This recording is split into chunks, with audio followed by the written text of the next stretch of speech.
불 후에 세미한 소리가 있는지라, 그런 제목으로 오늘 하나님 말씀 전하도록 그렇게 하겠습니다.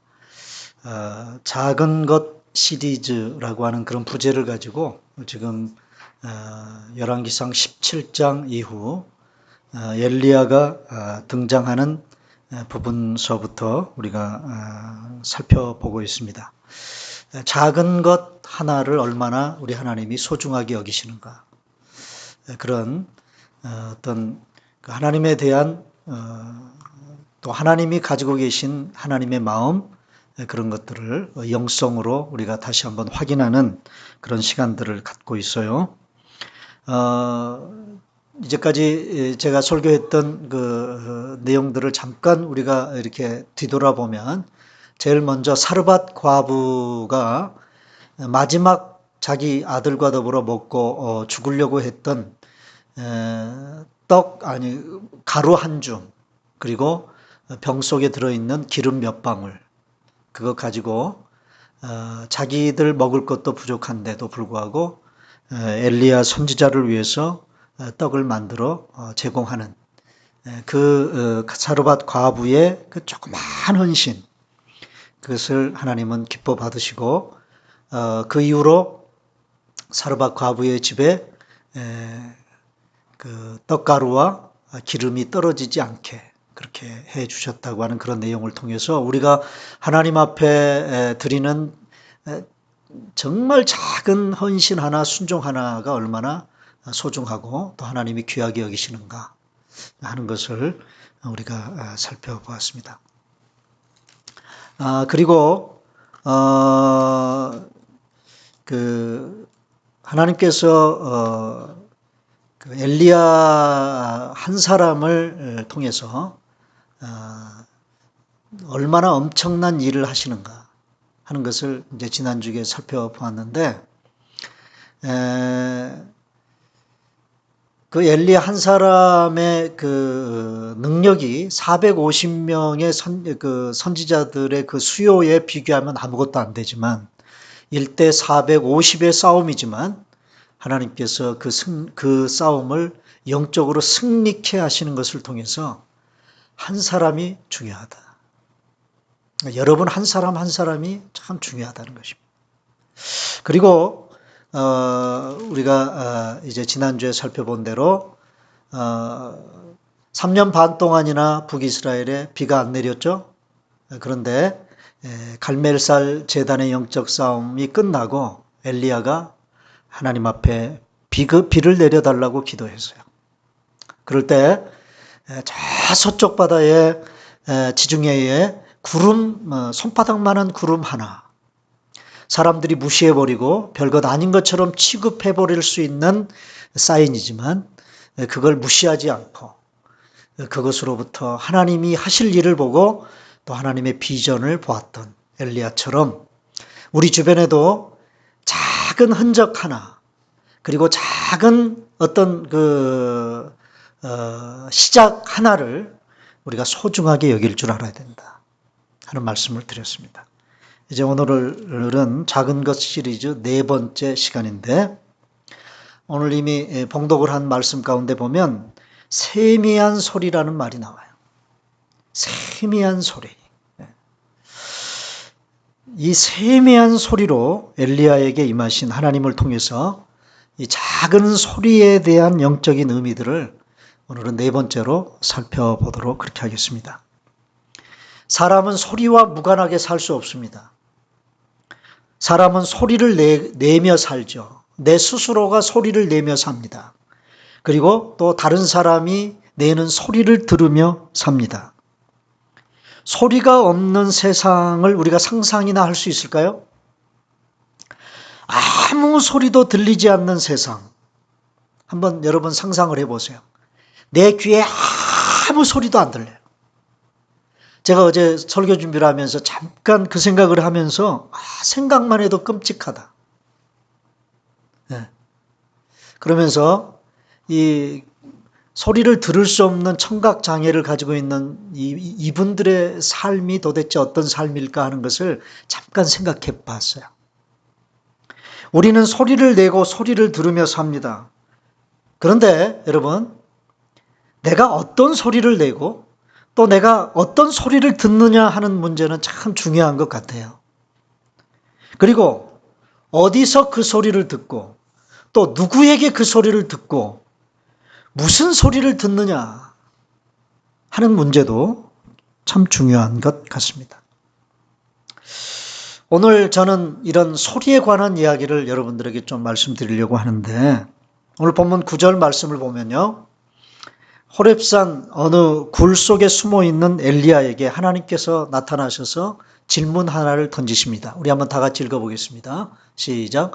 엘리야가 그곳 굴에 들어가 거기서 머물더니 여호와의 말씀이 그에게 임하여 이르시되, 엘리야야, 내가 어찌하여 여기 있느냐. 자, 굴 속에 처박혀 있는 엘리야에게 하나님이 나타나셔서 던지신 질문이 뭐예요? 내가 어찌하여 여기 있느냐. 좀 다른 뉘앙스로 우리말 성경은 번역했습니다만 영어 성경에 보면 너 거기서 뭐하니? 너 지금 여기서 뭐해? 그러고 하나님께서 엘리야에게 질문을 하셨어요. 자, 여러분, 어찌하여 내가 여기 있느냐? 엘리야가 지금 있는 곳에 관해서 질문을 합니다. 자, 엘리야가 지금까지 있었던 곳을 한번 추적해 보십시다. 지금 이 질문을 받기 전에 엘리야는 어디 있었습니까? 우리가 그 18장서부터 쭉 보면 엘리야는 먼저 북이스라엘에 있었습니다. 북이스라엘의 그 갈멜산이라고 하는 그런 산에서 바알 선지자 450명과 더불어 영적인 싸움을 벌였죠. 그렇죠? 이 갈멜산은요, 우리말로는 갈멜이라고 되어 있지만 원래 그 지명은 카멜 마운틴입니다. 그러니까 카멜이니까 낙타산이라는 그런 말이에요. 예. 그래서 그 산 모양이 낙타처럼 되어서 카멜 마운틴인지 아니면 그 산이 있는 지형이 그 지중해 연안을 그 이스라엘 땅을 보면요, 지중해 연안에 이렇게 그 해변 그 곡선이요, 그 부분만 갈멜산이 있는 그 부분만 이렇게 불쑥 튀어나와 있어요. 여러분 오늘 가셔서 그 이스라엘 지도를 한번 확인해 보세요. 그래서 아마도 낙타 그 등처럼 생겼다고 해서 그곳에 이 산이 있다고 그래서 카멜 마운틴이라고 그렇게 붙였는지는 모르겠습니다만은 바로 그쪽은요, 북이스라엘의 끝자락입니다. 북이스라엘. 그래서 그곳에서 바알 선지자 450명과 영적 전투를 벌이고 승리를 쟁취한 후에 이제 엘리야는 하나님께 비를 내려달라고 기도해서 그 기도 응답을 받죠. 억수같이 비가 쏟아질 때 엘리야는 마차를 타고 자기 왕궁이 있는 이스라엘로 마차를 몰고 가는 아합 왕과 함께 그 핏속을 달려서 이스라엘까지 갑니다. 그 이스라엘은요, 갈멜산에서 얼마 떨어지지 않는 곳에 위치해 있습니다. 자, 이렇게 북이스라엘에서 이스라엘 엘리야가 있으면서 이 갈멜산의 영적 전투 이후에 엘리야는요, 아합 왕의 그 부인인 이세벨로부터 엄청난 소리를 듣습니다. 한순간. 오늘 본문 기록된 19장 1절 보면요, 여기 화면에는 띄우지 않았습니다. 1절에 보면 이런 말씀이 나와요. 아합이 엘리야가 행한 모든 일과 그가 어떻게 모든 선지자들을 칼로 죽였는지를 이세벨에게 말했다. 자, 갈멜산에서 돌아온 아합 왕이 자기 어부인께 고자질을 했어요. 어부인께 보고를 했어. 왕이 자기 부인에게 보고를 하는 거예요. 예. 여러분 이제 다음 주에도 우리가 살펴보겠습니다만은요, 이 아합 왕은요, 굉장히 어떻게 볼까요? 마누라 치마폭에 푹 쌓여가지고 마누라가 하는 대로 하는 왕이에요. 그래서 오늘 본문에도 보면 갈멜산에서 엘리야 선지자가 어떤 일을 했는가 하는 것을 이제 돌아가가지고 자기 부인에게 얘기를 했어요. 보고를 했어요. 그러자 2절에 보니까 이세벨이 사신을 엘리야에게 보내어 이르되 내가 내일 이맘때에는 반드시 내 생명을 저 사람들 중 한 사람의 생명과 같게 하리라. 그렇게 하지 아니하면 신들이 내게 벌 위에 벌을 내림이 마땅하니라. 이게 무슨 말이죠? 지금 이세벨이 엘리야에게 사람을 보내가지고 메시지를 전달하는 거예요. 자기 메시지를. 그 메시지 내용이 뭡니까? 내일 이맘때 내가 너를 죽이겠다. 네가 내 하수 노릇을 하는 바알 선지자들을 죽인 것처럼 내가 네 생명을 내가 취하겠다. 그렇게 내가 하지 않으면 내가 섬기는 그 신이 벌 위에 벌을 내리실 것이다. 그러니까 반드시 너를 죽이겠다는 거예요. 자, 이 소리를 엘리야가 들었습니다. 자, 이 소리를 듣자마자 엘리야가 어떻게 행동을 취했어요? 어떻게 해요? 자, 3절 봅니다.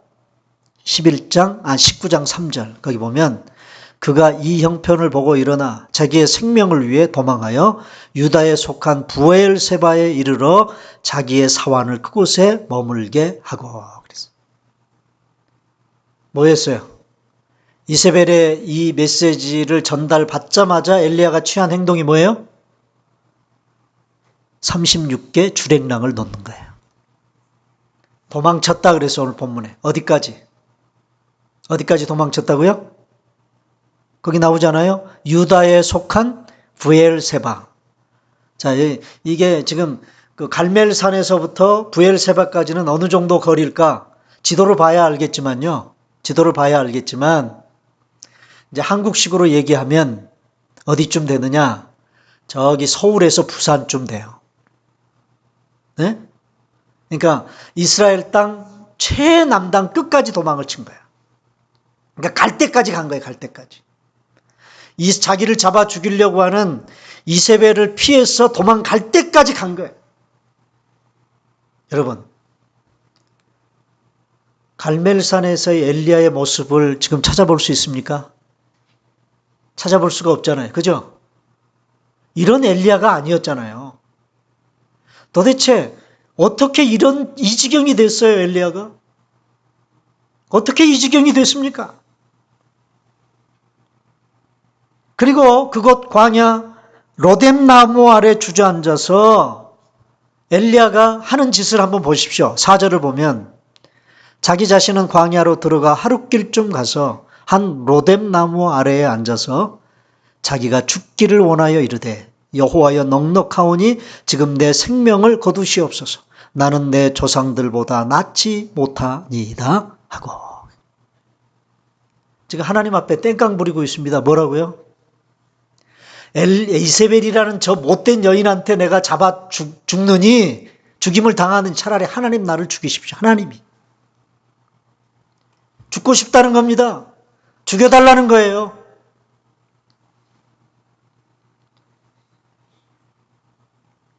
도망칠 때는 왜 도망쳤습니까? 아까 3절에 보면 왜 도망쳤다고요? 자기 생명을 위해서 도망쳤다. 살고 싶어서 도망쳐놓고 지금 광야 로뎀 나무 그늘 아래 텁석 주저앉아서 하나님 차라리 날 죽여주십시오. 어떻게 천하의 엘리야 선지자가 이 지경이 되었습니까? 하늘에서 하나님으로부터 불을 끌어냈던 선지자예요. 하나님의 불을 끌어내렸던 선지자였다 그 말이에요. 어떻게 이 지경이 되었습니까? 한 가지입니다. 그것은 그에게 전해진 소리 하나 때문이에요. 어떤 소리? 한 여인이 엘리야를 향해서 너 죽었어? 너 내 손에 죽었어? 하는 이 소리 하나. 여러분, 어떻게 이 소리 하나가 엘리야의 심령에 꽂힐 수 있을까? 참 이상하다라는 생각이 듭니다. 이세벨이요, 하나님의 참 선지자들을 잡아 죽이는 일은 어제 오늘의 일이 아니었습니다. 한꺼번에 집단 학살을 할 정도로 하나님의 선지자들을 잡아 죽였던 사람이 바로 누구예요? 이세벨입니다. 늘상 있어 왔던 일입니다. 그런 상황 속에서도 엘리야는 잘 버텼습니다. 그런데 이제 와서 왜 엘리야가 갑자기 이 지경이 됐습니까? 왜요? 소리 하나 때문이에요. 어떤 소리? 너 내 손에 죽었어? 라는 이세벨이 자기에게 던진 이 말 한마디, 이 소리 하나 때문에. 여러분, 평소 같으면 무시해 버려도 되고 마음에 담지 않아도 되는 소리 하나에 꽂히면 여러분, 우리도 이렇게 될 수 있습니다. 아마 그런 경험 있으신 분들이 있을 거예요. 저도 그런 경험이 있어요. 별거 아닌 물리적인 소리가 심리적인 소리로 증폭이 되어서 천둥 소리처럼 내 가슴을 치는 것입니다. 그래서 괜히 놀라고 자다가도 벌떡 일어나고 일상생활을 하기 힘들어지는 사람들, 우리 주변에 있습니다. 여러분, 때때로 우리가 그래서 그런 것 때문에 누구한테 한 소리 듣고 잠 못 자고 밥 못 먹고 그렇게 지내는 사람들 위한답시고 옆에 가가지고요, 이 소리 저 소리 해대면 안 돼요. 네? 이런 소리 저런 소리 해대면 안 된다고. 여러분, 지금 엘리야는요, 이세벨한테 한 소리 듣고 마음에 상처를 입었어요. 네? 넉다운이 됐어요.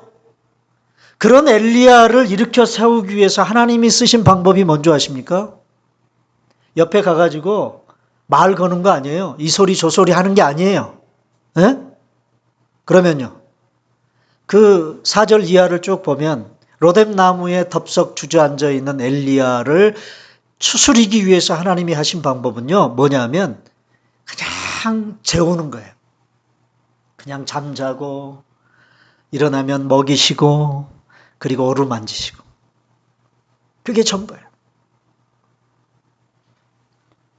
여러분, 이런 때는 주변에서 하는 모든 소리가 소음처럼 들립니다. 그래서 하나님께서는 말소리 하나 때문에 상처 입고 지치고 죽으리만큼 힘든 엘리야를 일으켜 세우기 위해 이 소리 저 소리 하지 않으셨어요. 그냥 아무 말씀 없이 천사를 보내 재우시고 먹이시고 어루만지시기만 하셨습니다. 그리고 엘리야는 힘을 얻어 이렇게 하나님께 자기를 대해주시는 그 하나님으로 말미암아 힘을 얻어 40주야를 걸어서 하나님의 산 호렙까지 갑니다. 8절입니다. 다 같이 읽습니다. 시작. 이에 일어나 먹고 마시고 그 음식물에 힘을 의지하여 40주 40야를 가서 하나님의 산 호렙에 이르니라 그랬어요. 하나님의 산 호렙까지 갑니다. 여러분, 지금 엘리야는 어디에 있습니까? 그러면 호렙까지 갔는데 지금 엘리야가 있는 곳이 어디죠? 다시 9절을 보겠습니다. 자, 호렙산까지 갔어요. 9절에 보면 엘리야가 그곳 굴에 들어가 그랬죠. 40주야를 걸어서 호렙산까지 가가지고 그곳에 있는 어떤 굴 속에 지금 들어가 있는 거예요. 엘리야가 어디 있다고요? 굴 속에 들어가 있어요. 지금 엘리야는 굴 속에 처박혀 있습니다. 그 속에서 엘리야는 무슨 소리를 듣습니까? 엘리야가 굴 속에 듣는 소리가 뭐예요? 내가 어찌하여 여기 있느냐?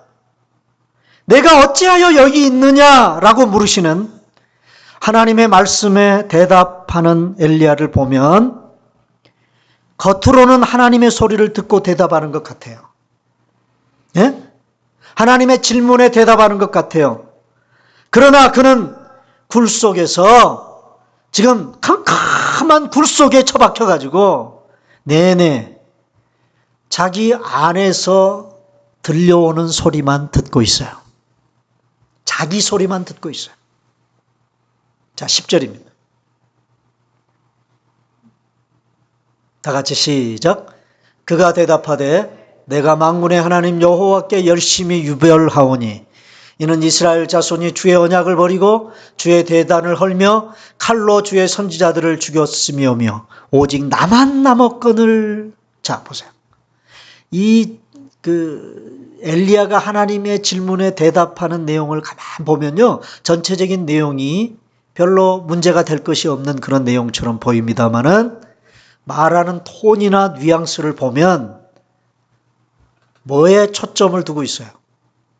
뭐가 강조점이, 뭘 강조하고 있습니까? 뭐를? 나를 강조하고 있어요. 나를, 그죠? 내가, 나만. 네? 지금 동굴 속에서 엘리야는요, 이세벨의 말을 듣고 다른 사람의 말을 듣고 상처를 입고서 마치 상처 입은 호랑이처럼 굴 속에 처박혀가지고 끙끙 앓면서 자기 마음속에서 일어나는 소리, 울려오는 소리, 자기를 향해서 하는 소리만 듣고 있다고요. 자기 소리만 듣고 있다고.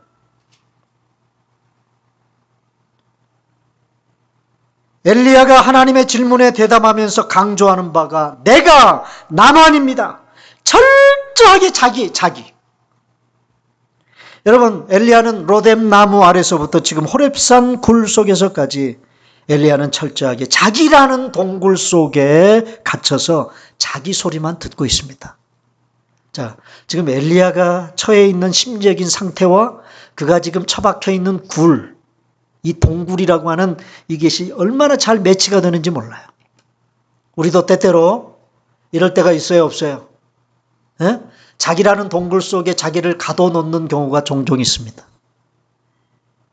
사람도 안 만나고 다른 사람이 하는 말도 무시하고 철저하게 자기 속에서 일어나는 생각에만 집중하는 거예요. 예, 생각에만. 사람의 때때로 정직한 자기 내면의 소리를 들어야 할 때가 있죠. 자기 내면에서 들려오는 정직한 소리를, 양심의 소리를 들어야 할 때가 있습니다. 그러나 그 자기 내면이 망가지고 구겨지면요, 정상적인 자기 소리를 들을 수가 없습니다. 지금 엘리야는 내면이 구겨져 있습니다. 망가져 있습니다. 하나님을 향해서 하나님 차라리 죽여주세요. 이런 말을 하는 엘리야의 마음이 정상이 아니잖아요. 정상이 아닌 자기 마음에서 울려오는 소리, 들려오는 소리, 거기에 집중하다 보면 사람이 이상해지는 거예요. 온갖 상상을 하게 됩니다. 그래서 오버띵킹을 하게 되고요. 그 정상적이지 못한 소리를 천둥치는 소리처럼 듣기 시작하면 사람이 한순간에 이상해져 버리는 거예요. 엘리야는 지금 북이스라엘에서 로뎀 나무 아래서 호렙산 동굴 속에서 제대로 된 소리를 듣지 못하고 있습니다. 사람의 소리에 집중했어요. 누구의 소리? 이세벨이라는 그 못된 여인의 소리. 그리고 자기 내면에서 들려오는 정상적이지 못한 생각들, 그 마음의 소리, 거기에 집중했어요. 자, 이러한 엘리야에게 하나님께서는 오늘 보면 11절에 보면 단호하게 말씀하십니다. 뭐라고 말씀하시느냐? 다 같이 읽습니다. 시작. 여호와께서 이르시되 너는 나가서 여호와 앞에서 산에 서라. 자, 여기까지. 엘리야에게 두 가지를 단호하게 말씀하십니다. 뭐라고 얘기하느냐? 너는 나가서 go out. 나가라. 어디서 나가라는 말이에요? 이 굴 속에서 나가라. 너 자신을 가두고 있는 이 동굴 속에서, 자기라는 동굴 속에서 나가라 말이에요. 그리고 스탠드, 내 앞에 서라. 너는 나가서 여호와 앞에 서라는 것입니다. 엘리야는 이세벨의 말에 상처를 입고 자신을 자기라는 동굴 속에 가뒀어요. 여러분, 다른 사람들 소리만 듣고 자기 소리만 엘리야는 들었습니다. 이런 사람들의 특징이 뭔지 아세요? 이런 사람들의 특징이 자꾸 내 주변에서 나를 향해 하는 그 다른 사람의 말에만 자꾸 듣고 그 신경이 거슬리고 거기에 크게 반응하는 그런 사람들의 특징을 보면요. 다른 사람들이 나에게 대해서 하는 말에 대해 쉽게 상처를 받아요. 그리고 낙심하게 되고 낭망합니다. 또 어떤 사람은요. 자기 안에서 자기에 대해서 자기가 자기에 대해서 하는 말에 너무 크게 반응하는 사람들이 있어요. 네? 그래서 이런 사람들의 특징이 뭐냐면 괜히 우쭐해지는 거예요. 자기가. 교만해지고 우쭐해지고 이런 특징을 가집니다.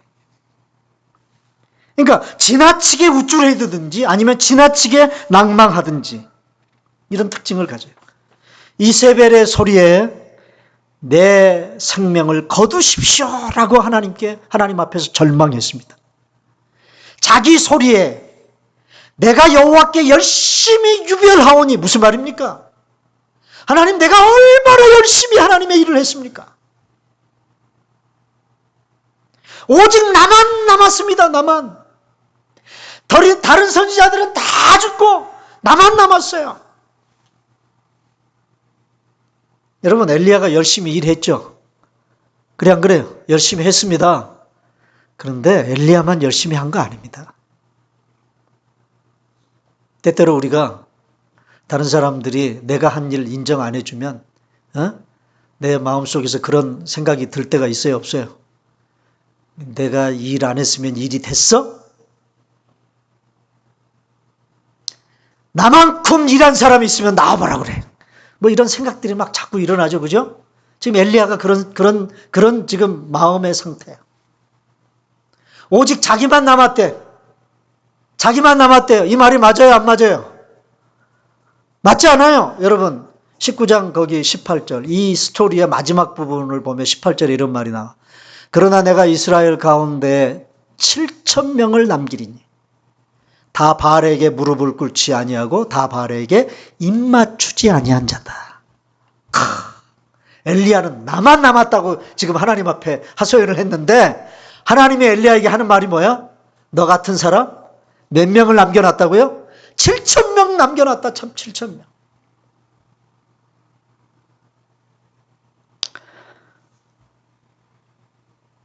엘리야는 이세벨의 소리를 천둥 소리처럼 들었습니다. 자기 소리를 천둥 소리처럼 들었습니다.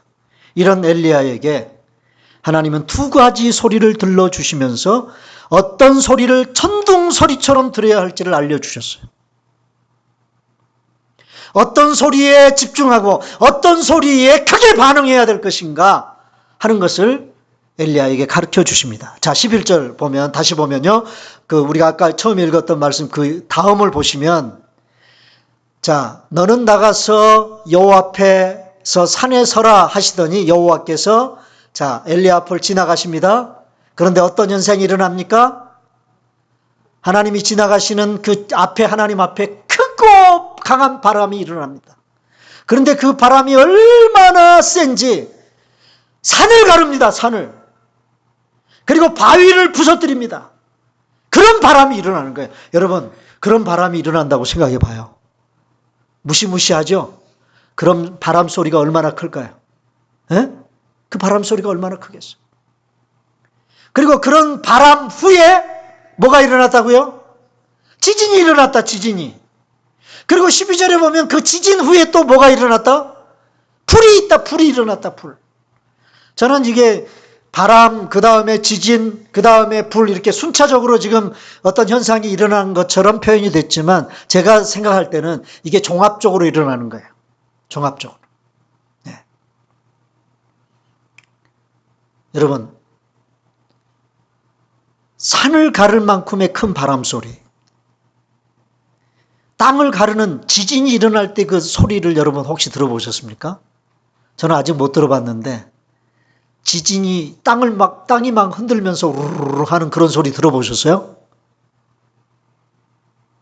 되게 무서울 것 같아요. 그래 안 그래요? 막 저절로 막 땅이 흔들리면서 땅이 갈라지고 그러면서 막 우르르 하는 그런 소리가 들릴 때 그 어떤 느낌이라는 게 여러분 어떻겠어요? 예? 그 지진 후에 불이 일어나요. 여러분, 불타는 소리를 들어보셨습니까? 맹렬한 불이 타는 소리를 들어보셨어요? 최근에는 제가 들은 그 불타는 소리를 들어본 적은 없는데, 제가 어렸을 때 시골에서 살 때요. 가을에 제가 사는 마을 동네에 우리 집에서 몇 채 이렇게 안 떨어져 있는 집에서, 이제 겨울에 일어났던 그 불이 났던 경험인데요. 그때 제가 시골에 살 때를 보면 가을에 추수를 하고 나면 추수를 다 한 볕단을 이렇게 산처럼 마당에다 쌓아 놓습니다. 산처럼. 그래서 졸라 그거 작두에다 썰어가지고 소 여물도 해 먹이고요.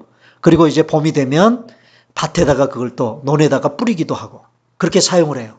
그런데 그 집 애들이 불장난을 하다가 그 볕단, 산처럼 쌓은 볕단에 불이 붙었어요. 여러분, 바짝 마른 그 볕단에 불이 붙었으니 여러분 얼마나 잘 타겠어요?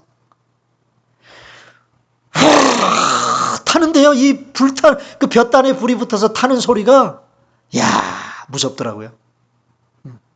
한순간에 그냥 타버려. 여러분, 산을 가르고 바위를 부수는 강하고 큰 바람 소리, 땅이 흔들리며 갈라지는 그 지진이 일어나는 소리, 맹렬한 불이 타는 이 소리, 우리를 기죽게 하는 그런 소리들이죠. 엄청난 소리들이죠. 자, 이제까지 이런 현상이나 이런 소리들은요, 일반적으로 하나님께서 자신을 나타내 보이실 때 일어났던 현상들이에요. 하나님은 이런 가운데 나타나셔서, 특별히 모세가 이스라엘 백성들이 출애굽해가지고 시내산에 도착을 했을 때 하나님이 모세를 만나러 호렙산, 이 시내산이 호렙산입니다. 이 호렙산으로 올라갔죠. 올라갔을 때 모세가 하나님과 대면하고 있을 때 그 호렙산 정상에서는요, 우르릉 쾅쾅 불이 번쩍번쩍 나고요. 그것을 산 밑에 있는 이스라엘 백성들이 보는 거예요. 하나님이 임재해 계신 그 모습. 그런 모습으로 하나님이 이스라엘 백성들에게 보이셨어요. 자, 그런데 오늘 본문에 보면 이런 엄청난 현상 뒤에 하나님이 계시지 않았다 라고 11절, 12절에서 세 번이나 반복해서 기록하죠. 자, 11절 다시 봅니다. 11절 앞으로 가서 거기 보면 크고 강한 바람이 산을 거르고 바울을 부수나 바람 가운데 여호와께서 계시지 아니하며, 바람 위에 지진이 있으나 지진 가운데서도 여호와께서 계시지 아니하시며, 그 다음에 12절 또 지진 위에 불이 있으나 불 가운데에도 여호와께서 계시지 않았다. 이런 엄청난 현상과 소리 가운데 하나님이 계시지 않았어요. 그러므로 이 엄청나고 큰 소리들은 하나님의 소리가 아니었다는 것입니다.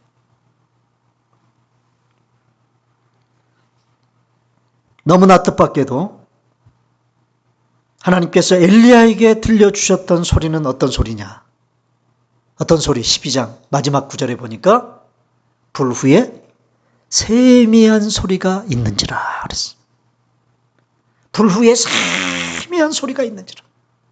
여러분, 마치 이걸 무슨 오케스트라가 연주를 하는 것에 이렇게 비교를 하면요, 컨덕터가, 주의자가 앞에 나와가지고 관현, 자기가 이제 주의하는 대로 연주를 해야 되는 그 관현 악단들에게 모션을 크게 쓰면서 크게 연주를 하라고. 그래서 이 음악 용어로 이제 소리를 크게 하라는 것이 포르테시모라요. 포르테시모. 네. 이 악보에 이 포르테시모라는 표시가 있으면 크게 연주를 해야 되는 거예요. 네? 그러다가 갑자기 아주 소리를 죽여서 연주를 하라고. 그 피아니시모라고 그러죠. 포르테시모에서 갑자기 피아니시모로 소리를 낮추는 거예요. 그런 거를 제가 한번 상상을 해봤습니다.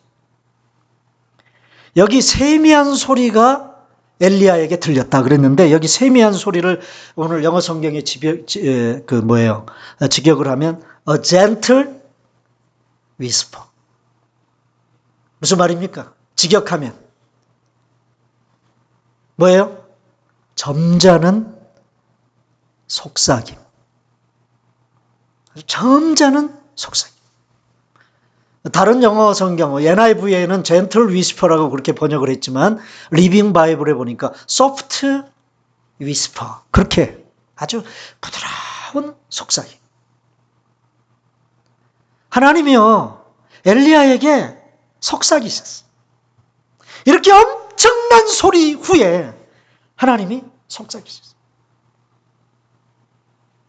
엘리야는 이 세미한 소리를 하나님의 소리로 들었습니다. 자, 여러분 13절을 보니까 거기 보면 무슨 소리가 나냐면 엘리야가 듣고 그랬어요. 뭘 들었어요? 바로 그 세미한 소리를 듣고 겉옷으로 얼굴을 가리고 굴 속에서 나왔다. 그렇게 기록하고 있습니다. 그 세미한 소리를 엘리야가 들었습니다. 지금까지는 무슨 소리를 들었습니까? 지금까지 엘리야가 들은 소리가 뭐예요? 이세벨의 그 엉뚱한 소리를 들었습니다. 자기 내면에서 그 소리를 듣고 망가진 구겨지고 상처 입은 마음속에서 들려오는 소리를 자기 소리를 들었습니다. 이제야 비로소 엘리야는 그 세미한 음성으로 엘리야에게 말씀하시는 하나님의 소리를 듣는 거예요. 듣고 겉옷으로 자기 얼굴을 가렸어요. 왜 가렸을까요? 왜 겉옷으로 자기 얼굴을 가렸을까요? 너무 부끄러워서. 죄된 모습으로 하나님을 볼 수 없기에, 하면 하나님을 대면할 수 없기에 겉옷으로 얼굴을 가리고 나갔다 그랬어요. 여기 나갔어. 어디에서? 굴 어귀에 섰다. 굴 속에서 나와서 굴 입구에 엘리야가 섰습니다. 드디어 굴 속에서 밖으로 나와 굴 입구에 섰습니다. 그리고 또 한 번 하나님의 질문을 받습니다. 똑같은 질문입니다. 처음에. 너 지금 여기서 뭐하냐? 근데 똑같은 또 질문을 또 합니다. 너 지금 여기서 뭐하냐? 그런데 참 재미있는 게 그 영어 번역된 그 영어 성경 중에 예루살렘 바이블이라는 예루살렘 바이블 그런 영어 성경이 있어요. 제가 제 방에 그 성경이 있어서 펼쳐봤더니 이 부분에서는 NIV에서는 앞에서 처음 질문한 거가 뒤에서 질문한 거. What are you doing here? 라는 이것을 똑같이 질문을 했는데 이 예루살렘 바이블에서는 앞에서는 그 What are you doing here라고 그렇게 번역을 해놓고 뒤에 가서는 Why are you here? 그렇게 번역을 했어요. 무슨 말이에요?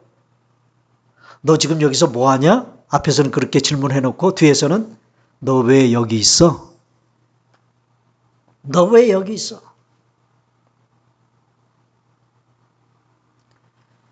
이세벨에게 엉뚱한 소리 듣고 상처 입고 굴 속에 처박혀 있는 엘리야를 향해서 너 여기에 있어야 될 곳이 아니잖아. 너 지금 아직도 할 일이 있는데 너 왜 여기 있어? 하나님 말씀하시는 거죠. 이 질문에 대해 엘리야는 앞에서 질문 받았을 때 10절에서 했던 말과 똑같은 대답을 합니다. 자, 14절에 보면 토시 하나 틀리지 않고 똑같은 대답을 해요. 자, 보세요. 14절 시작. 그가 대답하되 내가 만군의 하나님 여호와께 열심히 유별하오니 이는 이스라엘 자손이 주의 언약을 버리고 주의 제단을 헐며 칼로 주의 선지자들을 죽였으며 오직 나만 남았거늘 그들이 내 생명을 찾아 빼앗으려 하나이다. 토시 하나 안 들려요. 똑같은 대답입니다. 여전히 엘리야는 자기 속에 갇혀서 대답하고 있지만 그런 엘리야에게 하나님은 나의 세미한 소리를 무시하지 말라고 말씀하시는 거예요. 세미한 음성으로 너에게 말하고 있는 내 소리를 들으라는 거예요. 내가 진정으로 들어야 될 소리는 그리고 그 소리를 듣고 크게 반응해야 될 소리는 사람들의 소리가 아니야. 그리고 내 안에서 일어나는 너 자신의 소리도 아니야. 내 소리를 좀 들어라. 누구 소리? 누구 소리를 들으라고요? 여호와 하나님, 내 소리를 좀 들어라. 너무 세미하냐? 너무 소리가 작으냐?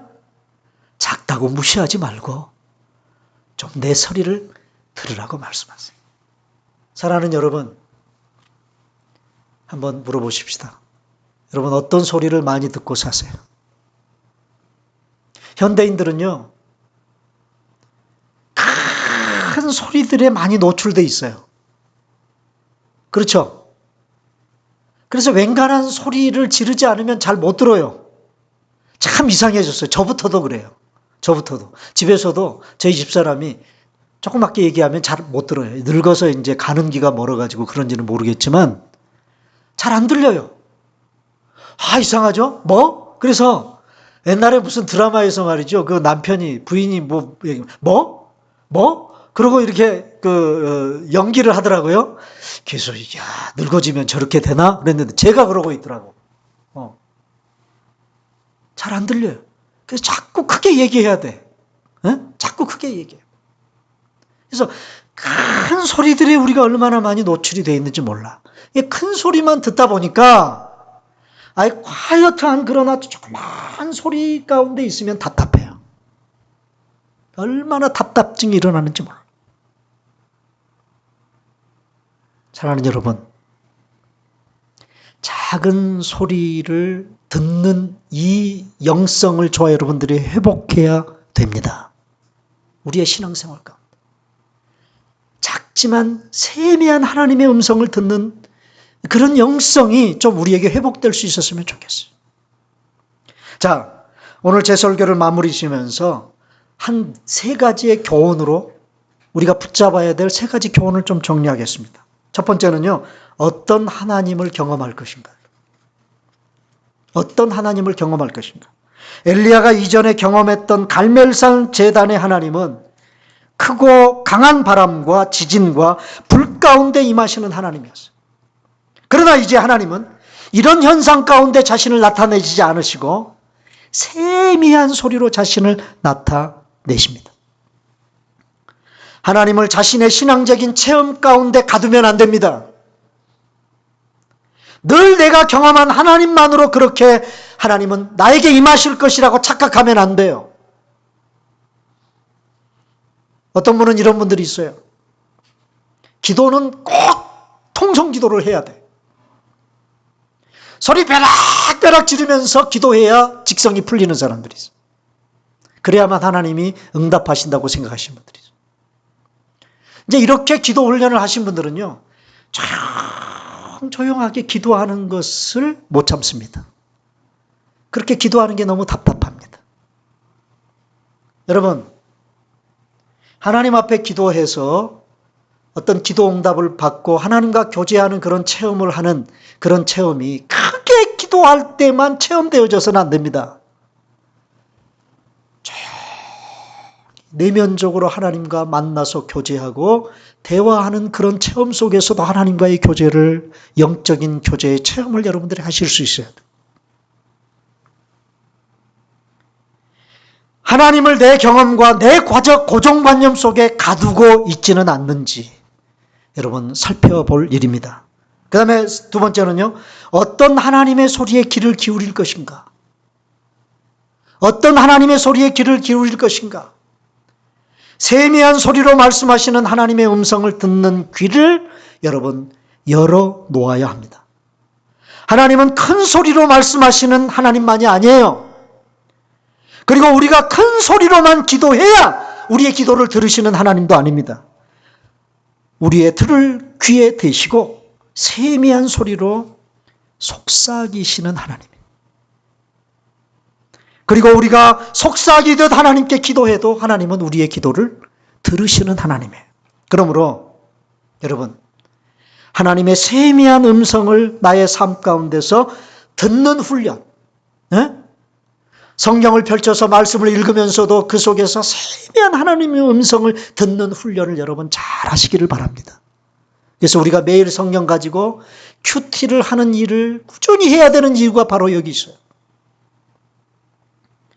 마지막 세 번째 이런 교훈입니다. 우리가 어떤 소리에 크게 반응할 것인가? 어떤 소리에 크게 반응할 것인가? 엘리야는 무시해도 좋을 이세벨의 말을 천둥소리처럼 들었어요. 그리고 낭망했습니다. 이미 구겨지고 상처 입은 자기 마음 안에서 들려오는 소리를, 자기 소리를 천둥소리처럼 들었습니다. 그리고 우쭐해지고 교만해졌습니다.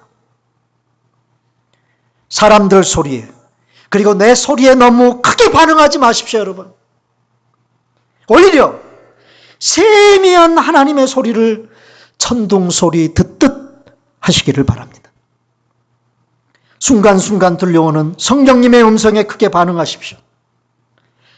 매 주일마다 강단에서 들려오는 하나님의 소리, 그 말씀을 천둥치는 운명처럼 들으십시오. 천둥치는 운명처럼 우리는 만났다. 누구 노래예요?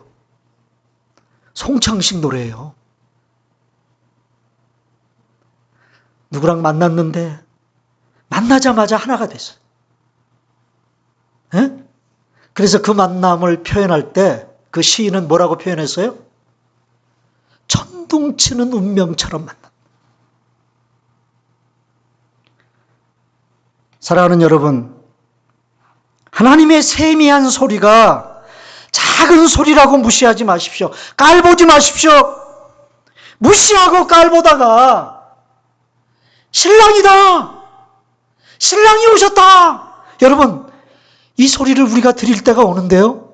그때 우리는 소스라치게 놀라게 될 것입니다.